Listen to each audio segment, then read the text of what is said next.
We'll start.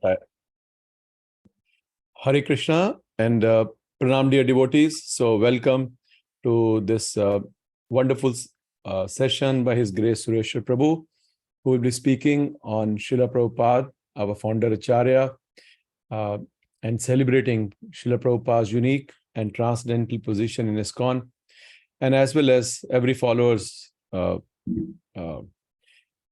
unique and eternal relationship with him, that how we can build and how every devotee in ISKCON can build a relationship, his own unique relationship with Prabhupada.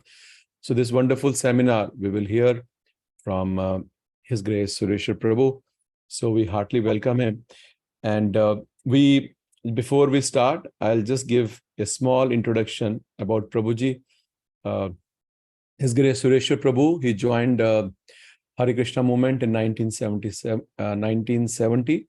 Prabhuji received first and second initiation from Srila Prabhupada in 1971 and 1972. And over the period of years, Prabhuji's service has centered around Prabhupada books, studying them, distributing them, helping them to produce them, writing articles based upon them, and now teaching from them. So in 2011, when Prabhuji was teaching at Mayapur Institute, MIHE, so his concern over the lack of connection many younger devotees were feeling for our founder Acharya reached a tripping point. So that year, Prabhuji began researching and presenting his seminar series, Srila Prabhupada, our founder Acharya. And then with the encouragement of the MIHE and ISKCON's GBC, then Prabhuji began presenting the series around the world in 2012. So since the COVID pandemic, Prabhuji has been teaching a streamlined version, online version called Founder Acharya Essentials. So this is online version, different from offline seminar Prabhuji gives, but still it very much helps devotees deepen our relationship with and our commitment to and our love for our beloved Prabhupada. So we are very, very grateful that Prabhuji has agreed for our Sangha to give this seminar and help us establish or strengthen our relationship with Srila Prabhupada. So all of us, we heartily welcome Prabhuji by loudly chanting Hare Krishna, Krishna Krishna, Hare Hare, Hare Ram, Ram Ram, Hare Hare. His Grace Suresvara Prabhu ki jai, Jagat Guru Srila Prabhupada ki jai. Welcome, Prabhu. Over to you. Thank you so much, Giriraj Prabhu, and Hare Krishna Prabhu. It's so good to be with you, albeit virtually. And thank you so much for the opportunity to share with you a drop of Srila Prabhupada's limitless glories. I call this series Founder Acharya Essentials, and our first lesson in the series is called The Spiritual Masters, and that title is taken right from the first chapter of the Adi Lila CC, which Prabhupada called The Spiritual Masters. So this is basically a guided tour, if you will, of Guru Tattva, which is a vast subject, but it's presented in a very simple form as per Prabhupada's presentation in the very first chapter of CC Adi Lila, The Spiritual Masters. So I'm going to present the chapter through a story, which I personally was in, and it starts like this. The year is 1972. In New Vrindavan, USA, it is Srila Prabhupada's Vyasa Puja Day. As the sun climbs to the meridian, the thick mist shrouding the West Virginia foothills gives way to a spotless blue. Inside a hilltop pavilion, hundreds of devotees and guests, politicians, journalists, and academics among them, have gathered to observe the 76th birthday anniversary of Prabhupada's appearance. It is to the guests especially that Prabhupada directs his address. So I'm telling the story this way because I was there, right, at Prabhupada's lotus feet. You see in the slide this big crimson makeshift outdoor vyasasana that the devotees had made for Prabhupada. So I was sitting just, maybe 10 yards away in the opposite direction where he's looking in the slide. He's looking to his right, our left, and I was on the other side. But I was right there. So this is how Prabhupada begins the address. And this is a direct quote because it's all on YouTube. If you want, you can just go to YouTube and type in 1972 Vyasa Puja address, New Vrindavan, and you'll hear Prabhupada speaking. Quote, ladies and gentlemen, this ceremony, of course, those who are my students, they know what is this ceremony. Those who are visitors, for their information, I may inform you something about this ceremony. Otherwise, it may be misunderstood.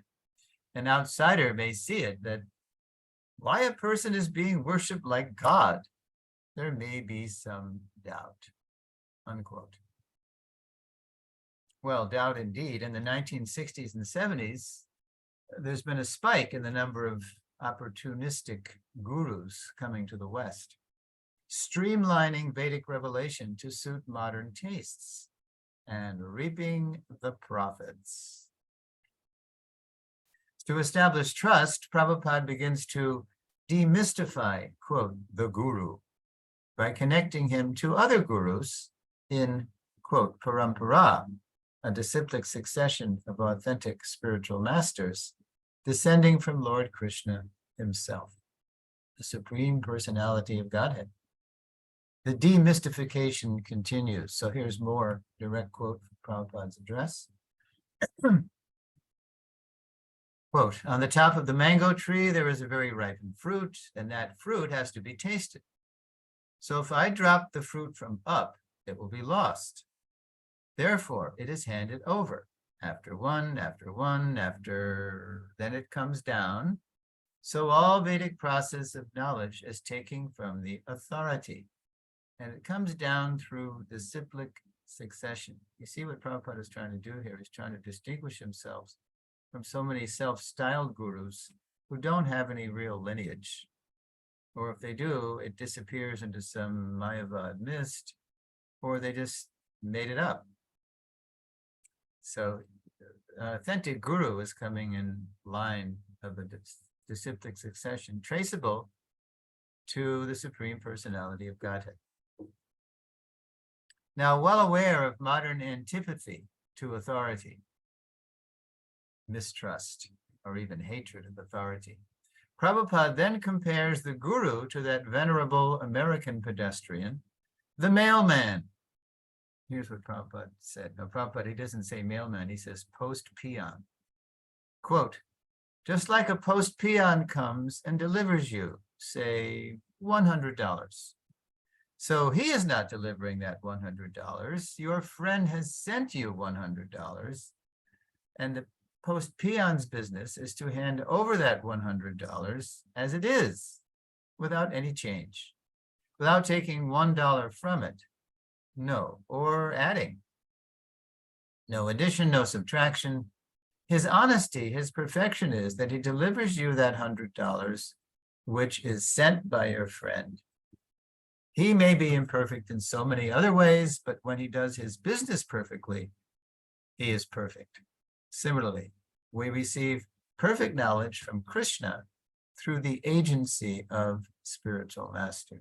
So there's another distinction. The spiritual master is simply presenting what Krishna presents in the Gita. So the next section is called Guru is One, Gurus are Different. The Guru is God's mailman, down to earth, yet out of this world.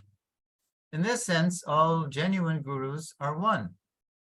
Those guests who go on to read Prabhupada's teachings will learn how all genuine gurus also differ.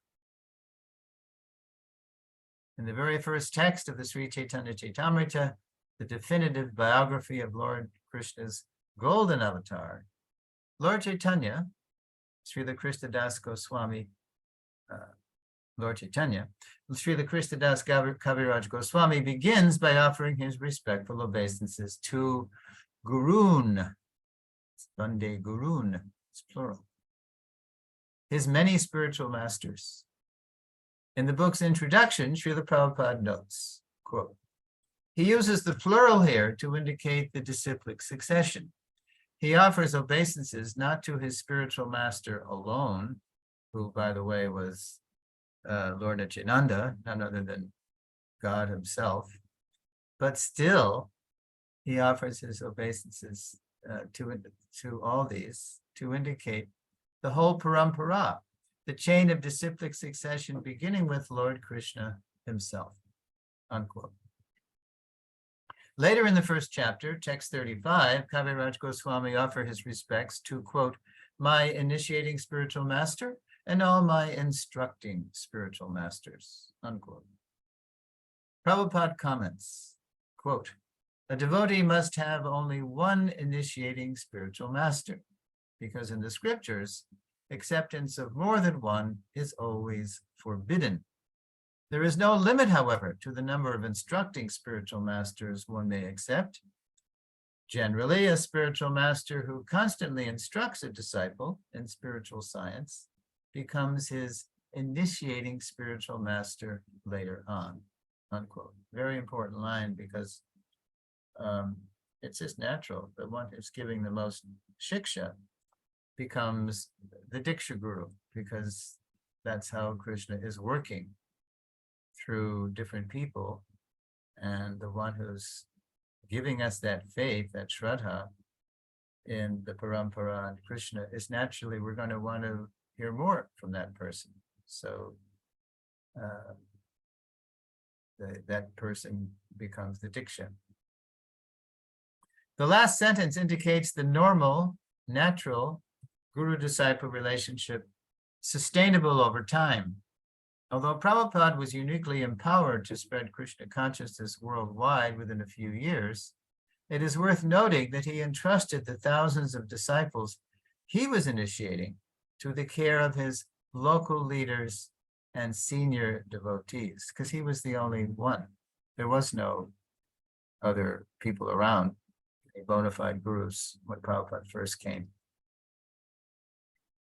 Now, decades on, to glimpse how his movement's guru-disciple culture can become more local and sustainable, the way he himself describes it, let's continue to examine Prabhupada's presentation of Sri Chaitanya Chaitamrita's foundational first chapter, the Spiritual Masters. So the next section is more about initiating and instructing the gurus. In the years since Prabhupada's passing, the spotlight on the initiating spiritual master may have led members of his movement to believe that to initiate disciples requires more qualification than to instruct them.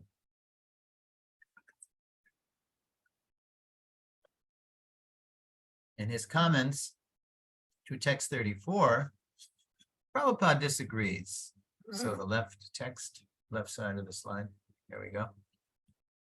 Quote, the initiating and instructing spiritual masters are equal and identical manifestations of Krishna, although they have different dealings. In his comments to text 47, Prabhupada raises the point to a warning. So now the text on the right. Quote, there is no difference between the shelter-giving Supreme Lord and the initiating and instructing spiritual masters. If one foolishly discriminates between them, he commits an offense in the discharge of devotional service. So not only is it a misunderstanding that Shiksha and Diksha Guru are, that there's a difference, but it's an offense. Now, here's the balancing point. Of course, the potential to have many instructing gurus does not cancel the requirement to accept initiation from a singular guru. In the Nectar of Devotion, chapter 6, how to discharge devotional service, Prabhupada identifies the first two principles of devotional service as, quote, 1, accepting the shelter of the lotus feet of a bona fide spiritual master. And 2, becoming initiated by the spiritual master and learning how to discharge devotional service from him, unquote. In Prabhupada's movement today, initiating gurus may act like parents, and because that's the initiator, he's the one who gives you the name and the beads and the mantra. So it's like the seed, like the father gives the seed, the mother receives the seed, and the body grows. So initiating gurus may act like parents, and instructing gurus like well-wishing relatives. So then you have, like here in Tucson, Arizona, they call me Uncle S, because I'm the oldest devotee in the community, so I'm older. And although I don't have any Diksha disciples, there's a lot of people who take Shiksha from me. So Uncle S. So that's like a well-wishing relative, the Shiksha Guru. Their relative influence, however, depends on how those relationships develop over time. Our parents are always our parents, yet sometimes we become closer with our relatives, especially if our parents are distant. Nonetheless, if all are well-wishers serving cooperatively within the founder Acharya's mission, harmony and spiritual progress prevail. Yeah, there's no jealousy between gurus, because authentic gurus know that their disciples, Shiksha or Diksha, belong to Krishna, and you're simply an agent. Next section is called the power of commitment. Heavy with spiritual knowledge, all genuine gurus are teachers. At the same time, their impact on our lives varies according to the depth of their commitment to us. Continuing his commentary to text 34, Prabhupada writes, quote, Gurun is plural in number because anyone who gives spiritual instructions based on the revealed scriptures is accepted as a spiritual master. Although others give help in showing the way to beginners, the guru who first initiates one with the Maha Mantra is to be known as the initiator. And the saints who give instructions for progressive advancement in Krishna consciousness are called instructing spiritual masters, unquote. So I'd like you to think about that sequence, the introducer, the initiator, the instructor. Notice that there's a progressive commitment from introducing to initiating to instructing. Whoever instructs us the most is naturally more influential in our lives. As we noted above, quote, generally a spiritual master who constantly instructs a disciple in spiritual science becomes his initiating spiritual master later on, unquote. Even if the guru doesn't say a word, the guru is always teaching, especially by example, the most powerful teacher. Quote, example is better than precept, unquote, and actions speak louder than words. All right. And the next section is called, it's a quote from Prabhupada. Quote, so you, every one of you, become guru, unquote. Now for the devotees listening to Prabhupada's Vyasa Puja address, their appreciation of his unique position is increasing. You know, for many of us sitting in that audience, and there was about 1,000 people there, it was huge. It's called Bhagavad Dharma Discourses. Prabhupada was in New Vrindavan from late August to early September, for about 10 days. So for many devotees, it was the first time they'd seen Prabhupada. And larger than life figure, you know, although his body was maybe 5'3", not very tall, but his presence was so large that as he's speaking, our appreciation of him, it keeps growing and growing. For the devotees listening to Prabhupada's Vyasa Puja address, their appreciation of his unique position is increasing. Seated on a throne-like crimson dais, Prabhupada is a guru of gurus, quote, a master at whose feet all masters sit. Although their commitment to him is as green as their summer surroundings, because it was up on a hilltop, a lot of greenery around. And green is in English is a pun. Green also means immature, like when a banana is green. That's an unripe banana. So our commitment to him was, we were just fledgling disciples, aspiring devotees. Although their commitment to him is as green as their summer surroundings, his commitment to them is timeless, and his ongoing request difficult for most of them to imagine. Quote, become guru. I mean, we could hardly fathom what it meant to be a true disciple, what to speak of a guru, but he's telling all of us.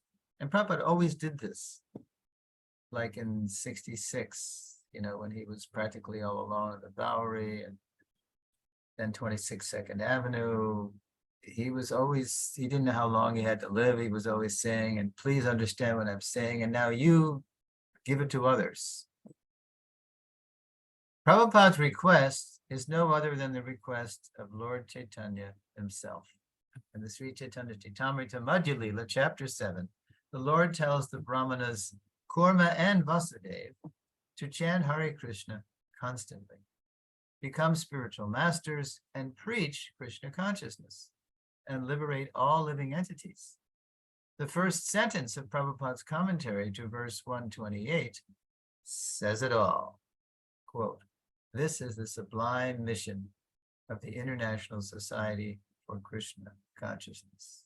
Yes. Spread it, liberate everyone. As recorded in the Bhaktivedanta database, in hundreds of lectures, morning walks, room conversations, letters, and public and private events, Prabhupada cited the above verse, it's the famous Yaridako Tarikaha Krishna Upadesh, cited the above verse as a reminder of the Lord's request, become guru. From the beginning through the middle to the end of Prabhupada's global ministry, these reminders to his followers were relentless. He was always saying this, because he probably didn't want the parampara to stop with him. He wanted to expand all over the world, go to every town and village. So here's a couple of examples of these reminders.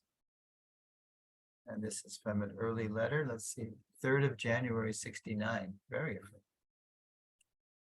Quote, I want that all my spiritual sons and daughters will inherit this title of Bhaktivedanta so that the family transcendental diploma will continue through the generations.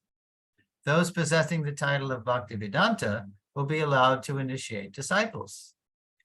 Maybe by 1975, all of my disciples will be allowed to initiate and increase the numbers of the generations. That is my program. Of course, that didn't happen. Prabhupada was still with us in 1975. But you see, you get a glimpse here of Prabhupada's expansive view of the parampara. You become qualified, and then you teach. You become a guru in your own right.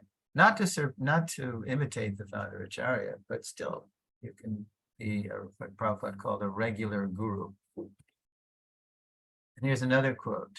This is from Room Conversation in Tehran, Iran, March 75. Quote, so you, every one of you, can become guru. And here's the context. Prabhupada is preaching to 3 householder couples that were pioneering Krishna consciousness in Tehran, which is still to this day a militantly Muslim country.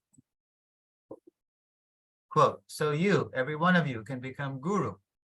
You may say that I am not interested to become a guru, but Lord Chaitanya says, but Chaitanya Mahaprabhu says, that if you are not interested, that is not very good. You should be interested. You must be guru. That is success of your life. So, Prabhupada's always saying that. And now, you might doubt that, right? But then Prabhupada, because we're thinking, okay, Prabhupada can say, but how can I be a guru? Now, here's a section, it's called Strictly Follow. While he was spreading Krishna consciousness worldwide, Prabhupada anticipated the disorder that would likely befall his movement after his passing. He even referred to it indirectly in one of his Bhaktivedanta purports. So Prabhupada, he anticipated the chaos that would ensue after he left. Quote, the main business of human society is to think of the Supreme Personality of Godhead at all times, to become his devotees, to worship the Supreme Lord, and bow down before him. The Acharya, notice the Acharya, this is Acharya with a capital A. We're all supposed to be teachers by example, with a small a, not to imitate him. But he's talking about himself now as the founder Acharya. The Acharya, the authorized representative of the Supreme Lord, establishes these principles. But when he disappears, things once again become disordered. The perfect disciples of the Acharya try to relieve the situation by sincerely following the instructions of the spiritual master. This from the Bhagavatam 4:28-48 purport. Prabhupada anticipated that some of his leading disciples, out of immaturity, might try to imitate his unique position as Jagat Guru, a universal teacher. At the same time, his relentless reminders to become genuine gurus indicate a greater concern that in their supreme esteem for their founder Acharya, his followers would not mature to become gurus in their own right and shelter others in Lord Chaitanya's mission. How then would Krishna's mercy reach every town and village, as the Vedic scriptures had foretold? And how would every sincere aspirant receive the personal care and guidance they would need to make the journey home back to Godhead? In his writings, therefore, Prabhupada made it clear that the most important qualification to become a guru was to, quote, strictly follow the instructions of Guru and Krishna. Okay. Quote, a person who has liberated Acharya and Guru cannot commit any mistake, Prabhupada wrote an early disciple. I think is there a copy on the left side of the slide? Okay. So again, quote, a person who has liberated Acharya and Guru cannot commit any mistake, Prabhupada wrote an early disciple.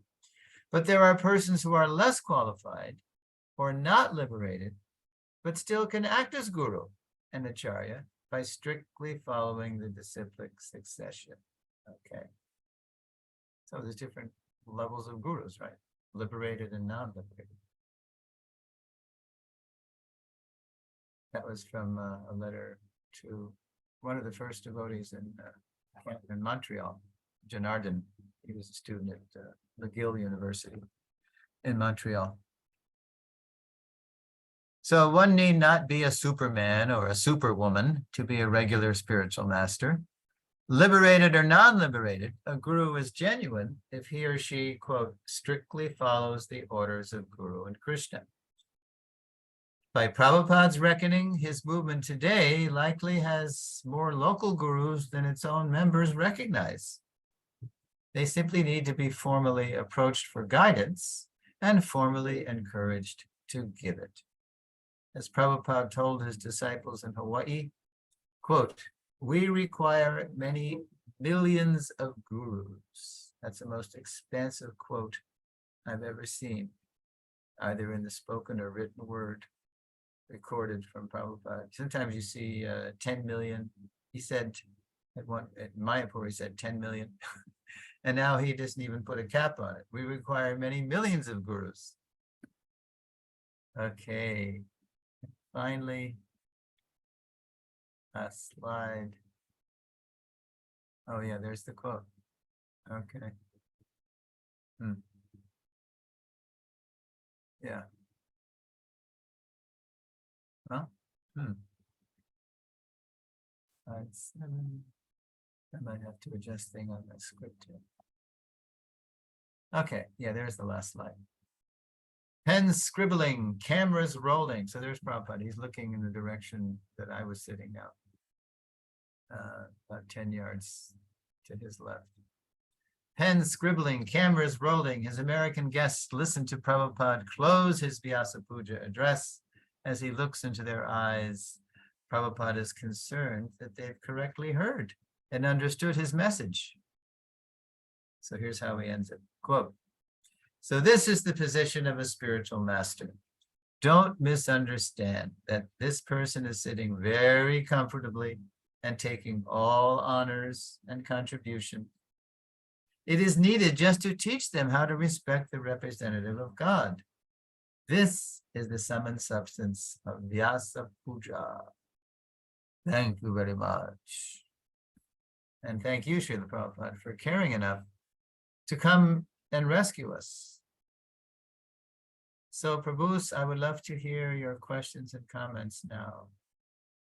This is the first lesson in the series, and it's meant to provoke a lot of questions because as we go through the series, I only actually make a few points, but I make them from many different angles.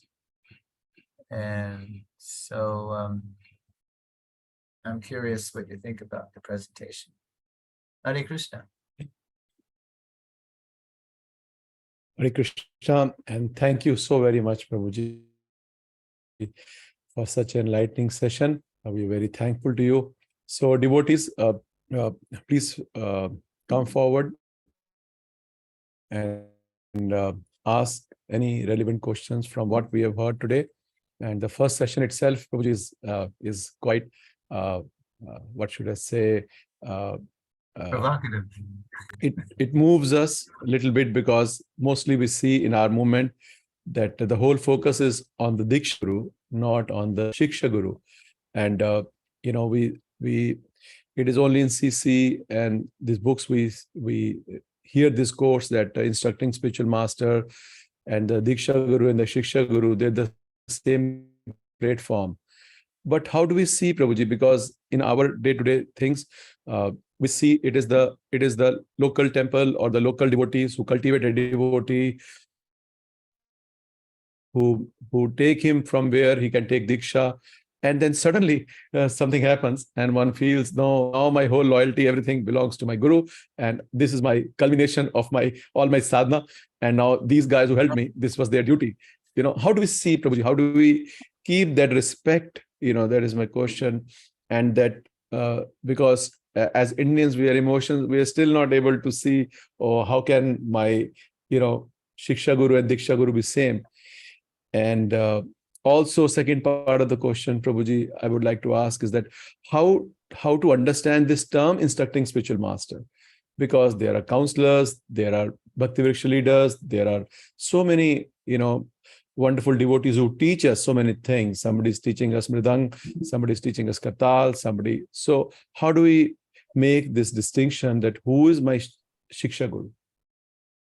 Okay, so those are two. You have to remind me of the second part because they're both very important. So as to why there's still such a focus, a spotlight just on the initiator, the Diksha Guru. Well, we're still kind of recovering, frankly, from what happened inside ISKCON in the 1980s. And we had this zonal Acharya era where, 20-somethings and 30-somethings, people who were very young, were suddenly given the service of acting as spiritual masters. So the only example of a spiritual master we knew was Prabhupada.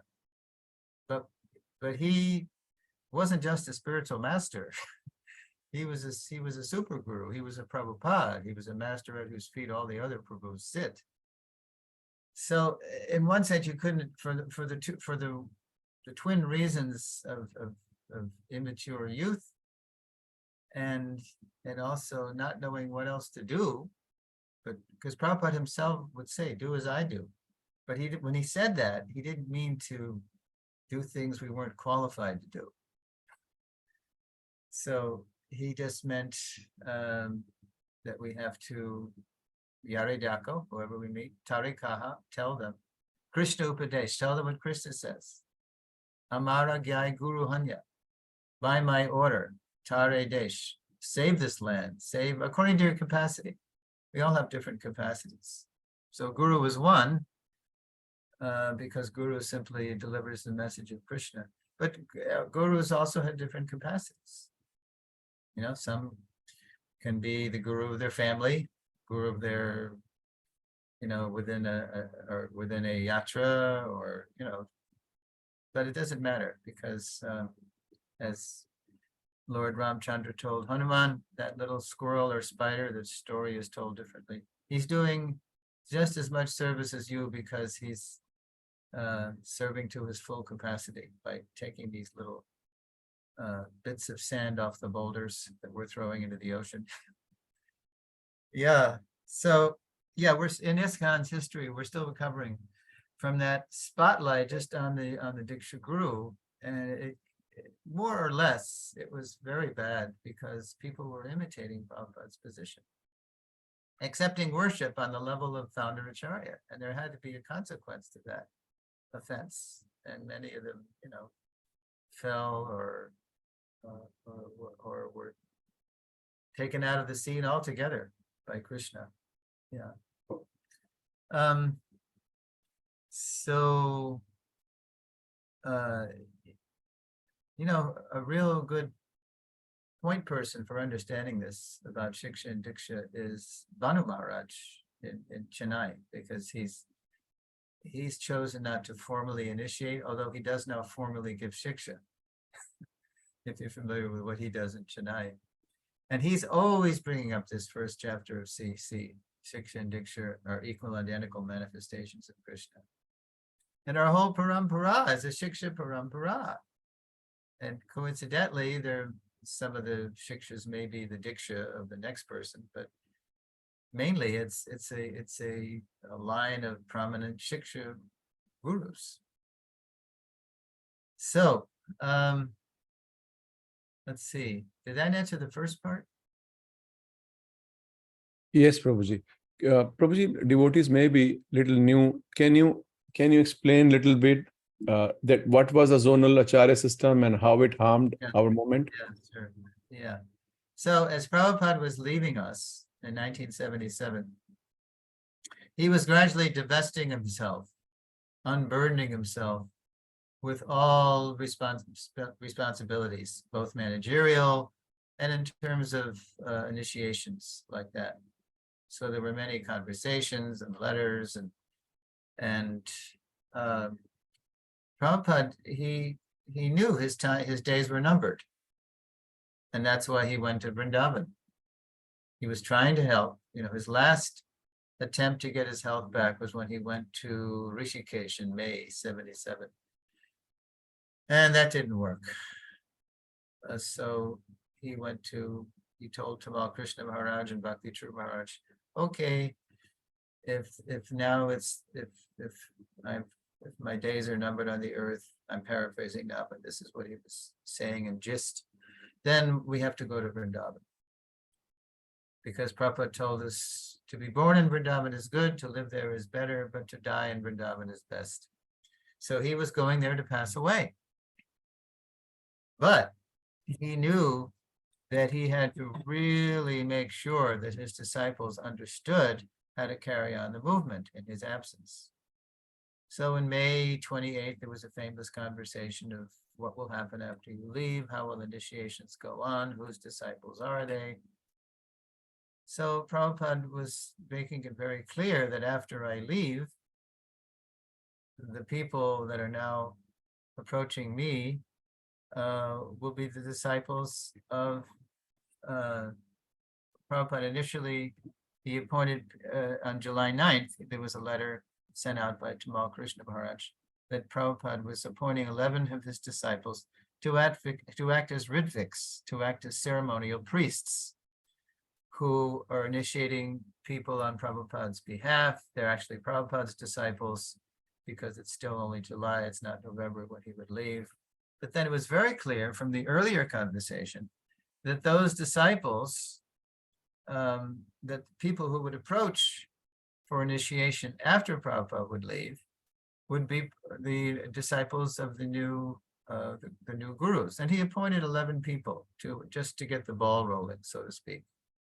You know, he wants millions of gurus, but just in the beginning, he appointed 11 because they were in different areas of the world. They were in different zones, different GBC zones. So Prabhupada himself was the one that created this zonal Acharya era, but he never meant it that these zones would become like the kingdoms of the gurus. That's how it practically played out due to the immaturity, more or less, some more, some less, of people initiating in different parts of the world. The one Hare Krishna movement, it became splintered into like 11 different movements. Yeah. So it was very bad. It was very bad that people were imitating Prabhupada's position, and there was one, you know, it was destroying the unity of ISKCON. So it was outlawed. Finally, there was a GBC resolution to that effect. So we don't want to repeat that mistake of imitating Prabhupada's position. At the same time, we have to step up, as Prabhupada always enjoined us. Today's student is tomorrow's teacher. Today's disciple is tomorrow's guru. But you're always a disciple of your guru. You're always a fool before your spiritual master. So, okay. Now, part 2 of the question was Prabhuji, that how do we make a distinction that who is our counselor, somebody is a Bhakti Vriksha leader, you know, somebody's teaching us something, then how do we stamp somebody, oh, he is my Shiksha Guru, you know, or everybody is Shiksha Guru, whosoever is teaching me Kartal, Mridang, who brings me to Krishna consciousness. So there are various teachers we meet in our journey of Krishna consciousness. So how do we say, oh, he is my Shiksha Guru? Okay, well, Bhanuswami again, he says something very nice in this regard. He says, Krishna is the real guru, because he says in the Gita, in the surrender unto me verse, Aham tvang sarva pape bhyo moksha yashyami, I will deliver you from all sinful reaction. But how does Krishna do that? He does it through so many agents. He throws so many different people, Shiksha gurus, the Diksha guru. That's why Kaviraj Goswami said that I have one Diksha guru, but I have unlimited Shiksha gurus. Now, to really make somebody a Shiksha, this is why Bhanuswami, he actually has ceremonies now for Shiksha guru. Because, you know, somebody sees somebody on Zoom or online, you know, or watches a video, and so he might say, oh yeah, he's a favorite Shiksha guru of mine. It's very cheap. Oh yeah, he's a Shiksha guru. Are you prepared to do everything he says? Or are you just making him like a, you know, like a feather in your cap? Oh yes, I have this. He's my Shiksha guru. Because maybe he's a famous person, right? That's another thing. We suffer from this culture of celebrity. People tend to want to take initiation, or they want to declare somebody their Shiksha guru who's a famous devotee, right? And that sort of boosts your own false ego. But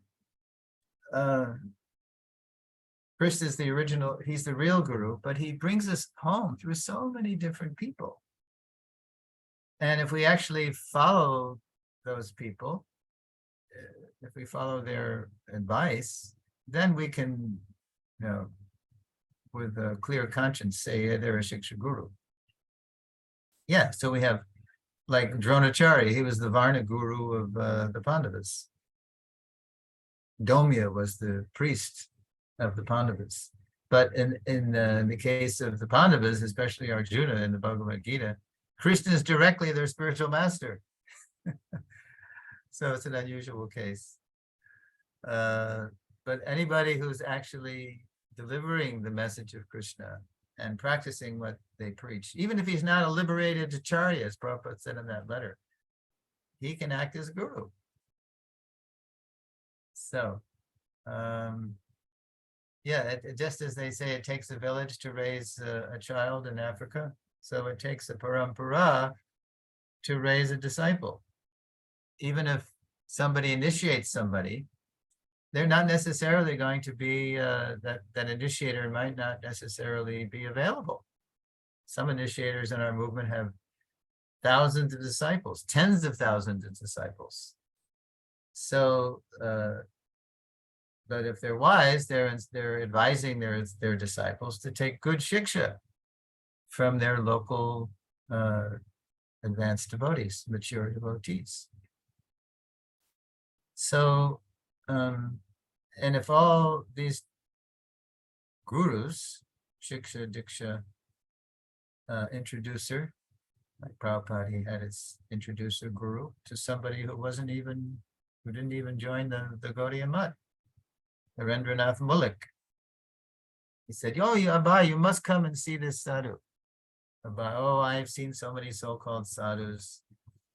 Yeah, I'm not very impressed." But then when he met Srila Bhaktisiddhanta, oh, yes, he's wonderful. Yeah. So, yeah, we have to be, in our case, in our ISKCON Sangha, our overarching allegiance, if you will, is to Prabhupada. And then whoever deepens, enhances, and enriches our relation with Srila Prabhupada, they become, in a sense, even more dear to us because they're right in front of us, you know. Or like in my case, I'm a direct Diksha disciple of Srila Prabhupada, but I saw him 7 or 8 times. You know, I average once a year.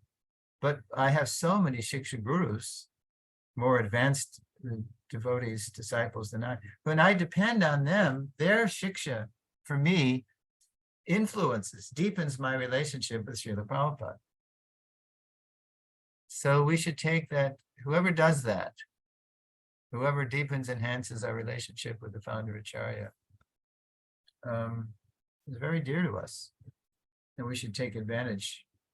And we shouldn't worry that we're slighting one to favor the other. No, it's not like that at all. Remember, Krishna is the original guru, and he brings us home through so many agents, including what could be an agent? Prasadam is a kind of guru. It convinces us that we cannot eat anything not offered to Krishna, not offerable to Krishna. We can learn even obedience, it says in the 11th canto, from a dog. Remember the 24 gurus? Yeah, Yavanti Brahmana. Yeah. Yeah. So. Yes. Is that? Okay? Yes, Prabhuji. Thank you, Prabhu. So we understand that we take from whomsoever we learn, we accept them as guru, and it is basically how the relationship evolves over a period of time, that with some we may be willing to accept instructions, and those would be our Shishya Gurus in one sense, because we are willing to accept their teachings or instructions, you know. And so that's a natural relationship which evolves over a period of time. Not that we attended a class or a seminar or a Bhakti Vriksha leader and then we say, oh, he's my Shiksha Guru, because it's not cheap also. But on the other hand, Prabhuji, you like explained that we have so many wonderful devotees. We take instructions from them, we take their help. So we must respect them as the elders within our ISKCON family. Mm-hmm. Right. And another point is we only have, around 100 people initiating in ISKCON. And ISKCON has grown so much since Prabhupada's time. But we don't have enough people. We don't have enough people taking that responsibility to give shelter to people, either Shiksha or Diksha. So, as I said in the narrative, by Prabhupada's reckoning, we have more gurus in this movement than we know. And simply the people that are qualified representatives of Prabhupada, who are who do know his teachings and who are practicing them in their own lives, they have to be encouraged to take up their responsibility, to initiate and instruct.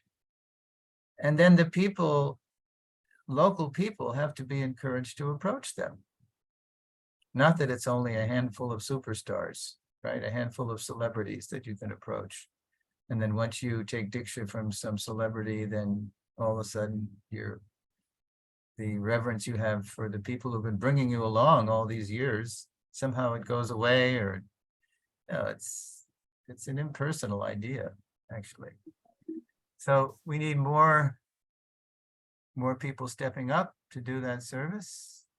And we need more, mainly we need it to descend, because people who are qualified naturally are reluctant to campaign, to lobby to be a guru. No, that's not a real guru. That's a red flag, right? Why is that person so ambitious to be a guru? But it should descend. It should descend from people who are already in positions of authority and request, Prabhu, you're representing Prabhupada so nicely anyway, so why don't you just do this service? And then locally people could approach you. The only reason, for example, that I was approved to be a guru is because my godbrother Kalakanta at Krishna House in Florida, he was insisting I do that. And I said, well, I don't agree with the system. It's not really right. It's another seminar. But if you want me to do this, then I will take it that Krishna wants me to do it, because I know you're pleasing Prabhupada and Krishna. So, okay. So, but you have to gather the signatures. You have to get the testimonials to present to the GBC. I'm not going to do that. I don't agree with that. That's wrong. And he said, yeah, it is wrong. And it was humiliating for me to have to do that. And he told me why he did it. He said, because I'm face to face with the students here at the University of Florida. And every day we're out there on the campus every weekday with our Krishna lunch and our Krishna music, and they're getting fascinated. And then some of them come to Krishna House, just a few blocks away. And then some of them, they decide they want to actually, take initiation. And so there I am. I've been bringing them along for all these months or sometimes years. And then I have to say, oh, I'm sorry, I don't do that service. And I can see it in their eyes. Their heart sinks. Because you're the person that's given them the faith in Prabhupada and Krishna. You're their tangible connection, their in-person connection to the parampara. And all of a sudden you can't do that service because it's only in the hands of a few celebrities. So Kalakanta said, so I just had to do what you won't have to do, Suresvara. I'll gather those endorsements, but I had to go around and personally ask people to endorse me to be a guru. It was humiliating. That's wrong. It's not the way it should be. And he's right. So, okay, good question. Yes, Prabhuji. So, yes, Prabhuji, I think it's a evolution within ISKCON also that gradually we see. And many times we see, Prabhuji, what you have highlighted, that people take initiation from so-called superheroes or superstars, and they think, somebody has hundreds or thousands of disciples, must be a very, elevated soul. And once we get, then something will happen to us also, and we will also become, a great disciple, or, I can at least brag that I am so-and-so's disciple, like that. And mostly we see the result is not so good, because they later understand that they have to grind through the whole journey themselves, and no magic potion is going to fall on their head, just because they took diksha from a famous, rather, if they would have chosen somebody who doesn't have so many disciples, could have given them more time and more energy and guided them, rather than now blindly going through a maze, So, yes. So, thank you, Prabhuji. And let me ask other devotees. Yes, Hare Krishna. Does anybody has any questions to ask Prabhuji from today's seminar? Hare Krishna. Prabhuji, there is a question on the chat. It has come. Hare Krishna, Prabhuji. Thank you for the wonderful seminar. Prabhuji, can you please share that here, Diksha Guru and Shiksha Guru, then what is the position of Srila Prabhupada? Right. Well, Prabhupada, he acted as a Diksha Guru. To do that, he had to come down from his Uttam platform, Uttama Adhikari, who sees everyone except himself as serving Krishna. That's a very exalted platform. But to preach, he had to come down to the Madhyam platform to make distinctions. Who has attracted, who has potential to be a devotee, who's hardcore inimical. Well, first of all, who is God? Who is a devotee? Who's a demon? Who's innocent? Yeah. Now, of course, if someone's on the level of a guru on Prabhupada's level, his program, and Lord Chaitanya's program too, was to turn the demons into devotees, just like Jagai and Madai. So Prabhupada would say that our duty in the line of Lord Chaitanya is to not kill them, like Krishna, he would deliver the devotees, annihilate the miscreants like Kurukshetra war. Our business is to kill the demoniac mentality through the holy name, through prasadam, through the knowledge, the wisdom. So I forgot where this was going now. Oh yeah, what's the question? What's Prabhupada's position? Yeah, so Prabhupada, he initiated not even 5,000 disciples. It was around 4,780, something like that. But he happened to be a spiritual master on the level of his own spiritual master. He was on the level of a founder Acharya, who was someone who could found a fresh branch of the whole Gaudiya Sampradaya. So that's not just an initiating spiritual master. That's like a Prabhupada, a master of masters. So Prabhupada, he is an initiating guru, but as I tell people, my identity as his direct disciple is not that. It's not that my identity is that I'm his initiated disciple. That's not my identity. My identity is that I'm his instructed follower. Yes, he lives forever by his divine instructions, and the follower lives with him. So that's that common identity that we all have, no matter where we live in the world, no matter what our karmic background, no matter what happens in the future. That's the common identity that will allow ISKCON to continue in the future, just like the Ramanujis have continued for over 1,000 years, and the Madhvas for over 800 years. So that's how they stay together, by finding their common identity, their foundational relationship with their founder Acharya. And they love their gurus, their current gurus, because again, those gurus deepen, enhance, and enrich their relationship with their founder Acharya. So, if our gurus are doing that, then they're bona fide gurus.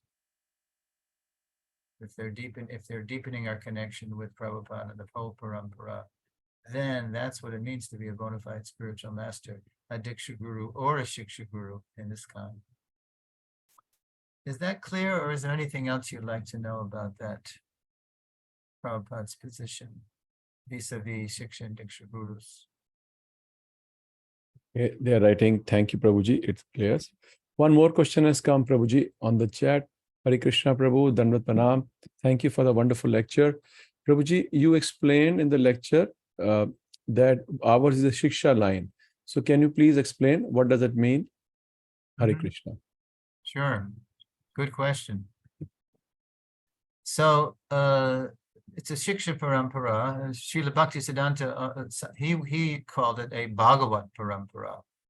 In other words, it's a line of teachers who are introducing us to the teachings of the Bhagavatam and spreading the Bhagavatam, like Yaridakatarikaha Krishna Upadesh.